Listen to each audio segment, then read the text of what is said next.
Bueno, ayer gran escándalo de todos los bienpensantes del mundo mundial. Hay que ver las cosas que le dice Trump a Zelensky.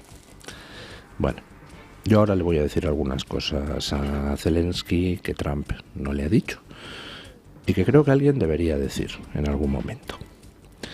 Lo he puesto antes en Twitter. Vamos a comentar extensamente las declaraciones de ayer de Trump, el porqué de esas declaraciones, las contradeclaraciones que se han producido por parte de distintos personajes, y voy a decir una serie de cosas pues que a muchos de ustedes no les van a gustar, a muchos de ustedes les va a escandalizar lo que voy a decir, pero tengo la mala costumbre de decir las cosas como las opino, como las pienso. No ando con paños calientes ni ajustando el discurso a lo políticamente correcto. Yo les invito a todos ustedes a entrar en mi timeline de Twitter y a ver qué he ido yo diciendo sobre la guerra de Ucrania. Yo llevo en Twitter desde 2011, es decir, vamos para 14 años. Todavía no he tenido que borrar un solo tweet porque nadie me detectará ninguna incoherencia. Yo miro las cosas, las analizo, adopto una postura, tomo partido, lo expreso. Hay alguna vez que, bueno, pues después he tenido que cambiar de postura, y cuando eso ha sucedido, pues lo explico. Y mira, y cambio de postura por esto y por esto. En el tema de lo de Ucrania, insisto, les invito a entrar en mi timeline. Antes de que empezara la invasión rusa, yo ya lo advertí, que me parecía una canallada lo que estaba haciendo Occidente. Eso de tontear con que Ucrania entrara en la OTAN. Miren mi timeline y verán que yo me posicioné contra eso por una sencilla razón. Porque tú no puedes tontear con ese tipo de cosas. Estás hablando de esferas de influencia. Putin es un criminal, pero dirige un país que tiene una serie de esferas de influencia, igual que Xi Jinping es otro criminal, y bueno, pues antes de, yo qué sé, quitarle el Tíbet, pues tendríamos que tentarnos la ropa a ver si estamos dispuestos a jugar a eso. Entonces, antes de la invasión de Putin, lo dije, me parece una canallada. Tú puedes hacer dos cosas. Uno, puedes decir de la noche a la mañana por sorpresa, Ucrania se incorpora a la OTAN. Y a partir de ahora Putin, como la ataques, es guerra con la OTAN, tú verás. Eso lo puedes hacer. Eso es coherente, es lógico y sería moral. O tú puedes decir, no, Ucrania no va a entrar en la OTAN, Putin, no toques las narices y no hace falta que invadas a Ucrania porque respetamos que está dentro de tu difusa órbita de influencia. Eso, pues también sería coherente. Lo que no es coherente es lo que se hizo, que fue, insisto, una canallada, que fue decir, vamos a meter a Ucrania en la OTAN, estamos estudiando la posibilidad, lo cual constituyó una provocación a un dictador criminal como es Putin. Entonces, si tú haces la provocación, haces que el dictador invada Ucrania, bueno, pues entonces, al menos defiéndela, al menos di, o te retiras mañana o te declaramos nosotros la guerra. Pues no, lo que hizo todo Occidente, y ahí está la canallada, fue empujar a Ucrania a la guerra, es decir, provocar a Putin con las declaraciones estúpidas de estamos estudiando si metemos a Ucrania en la OTAN, y luego dejar tirados a los ucranianos. Mi postura antes de la invasión era no tonteemos con esto. Una vez que se produjo la invasión, consulten mi timeline, yo lo que hice después de la sorpresa inicial, compartida por todos los analistas internacionales, de ver cómo el ejército ruso fue incapaz de ocupar Kiev en una semana, que era lo que esperaba todo el mundo, después de esa sorpresa inicial, pues oiga, yo he defendido sin fisuras a Ucrania. He criticado sin ningún tipo de pudor al criminal de Putin. Yo he alabado el heroísmo del pueblo ucraniano. Me he posicionado continuamente del lado de Ucrania, no de Rusia. Lo cual, por cierto, me ha valido numerosos insultos de los terminales y bots rusos a lo largo del tiempo. Hasta que llega un momento donde empiezo a ver cosas que no me cuadran. Cosas que no me cuadran, como por ejemplo, que resulta que Europa se dedica a cerdear. Desde el principio de la invasión yo me indigné con lo que estaba haciendo Europa. Aquellas primeras declaraciones, ¿las recuerdan ustedes? De Josep Borrell diciendo: intolerable la invasión de Ucrania, vamos a sancionar a Putin no dejándole participar en Eurovisión. ¿Se acuerdan ustedes de aquello? La oleada de indignación que despertó en toda Europa y que al final obligó a la Unión Europea a, arrastrando los pies, empezar a aplicar unas mínimas sanciones. ¿Lo recuerdan ustedes? Yo sí. ¿Recuerdan ustedes cómo Europa estuvo tratando de retardar todo lo posible la ayuda a Ucrania? Yo sí lo recuerdo. Recuerdo las discusiones en Alemania sobre, oiga, es que no vamos a ayudar.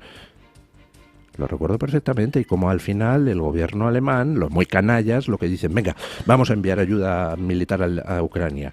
Les enviamos 35.000 cascos para que los soldados se pongan en el frente. ¿No lo recuerdan ustedes? Yo sí. Y todo eso lo comenté en su día en Twitter.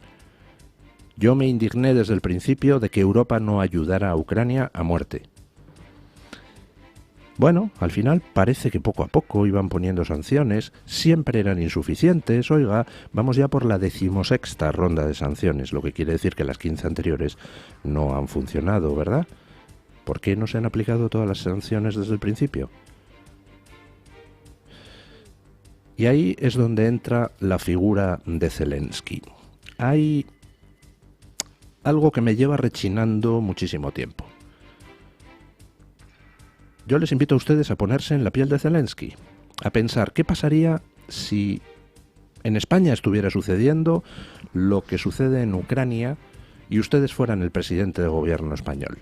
Es decir, ustedes, por ejemplo, nos ataca Marruecos y entonces resulta que la Unión Europea, por un lado, resulta que nos da ayuda militar a regañadientes y por otro lado se dedica a comprarle a Marruecos todo tipo de productos, incluidos hidrocarburos, dándole una cantidad astronómica de dinero al mes. ¿Ustedes qué habrían hecho si fueran el presidente español en esas circunstancias? ¿No habrían salido ustedes a la palestra a decir: Europa, ¿qué estás haciendo? O sea, me estás por un lado dando dinero para ayudarme a la guerra y por otro lado le estás dando dinero a Putin comprándole hidrocarburos para que él compre armas con las que masacrar a mi pueblo? ¿No habrían salido ustedes a denunciar eso? Porque yo sí. Y hace mucho tiempo que no entiendo por qué Zelensky no lo hace. Porque de hecho es consciente del problema. ¿Recuerdan ustedes el Nord Stream? ¿Recuerdan ustedes la confusión inicial sobre quién lo había hecho? Yo pensaba que era una jugada del propio Putin o de algún grupo interno de su régimen corrupto y mafioso. Luego resulta, como informaron los medios americanos, que fue una operación de los servicios secretos ucranianos, muy posiblemente patrocinada y alentada desde los servicios secretos americanos, aunque ellos niegan que tuvieran conocimiento de la operación. Zelensky, los servicios ucranianos, volaron el Nord Stream. ¿Por qué? Pues para que Europa no comprara gas a Putin. ¿Pero por qué hubo que hacer una operación encubierta? Es más, ¿por qué no se aprovechó esa operación encubierta para salir a la opinión pública y decir: sí, lo hemos volado nosotros, canallas, porque le estáis comprando el gas a Putin? Y ya basta de que estáis financiando la guerra de Putin contra el pueblo ucraniano. ¿No habrían hecho ustedes eso? ¿Por qué Zelensky no lo ha hecho? Lo siento, hace mucho tiempo que no entiendo a qué juega el primer ministro ucraniano. Yo he respaldado a Ucrania desde el principio. Yo he dicho desde el principio que Putin es un criminal asqueroso. Y me he alegrado de que Ucrania, los ucranianos, con su resistencia heroica, humillaran al ejército ruso. Busquen ustedes en mi timeline de Twitter lo que he ido diciendo desde el principio de la invasión y desde antes. Entonces, precisamente porque yo quiero que gane Ucrania, pues es por lo que no entiendo la postura de Zelensky. Ayer Trump le puso a Zelensky a bajar de un burro. Dijo algunas cosas que son La retórica típica de Trump, con medias verdades y con mucha profusión de macarrismo, como negocia Trump siempre. Pero en el fondo Trump tiene razón, no en los detalles de lo que dice. O sea, Trump dice que tiene muy poco apoyo Zelensky. No es verdad. Zelensky empezó la invasión con un apoyo del 94% de la población ucraniana y ahora, pues es verdad que con el paso del tiempo va disminuyendo, pero sigue teniendo un apoyo de más del 50% de la población.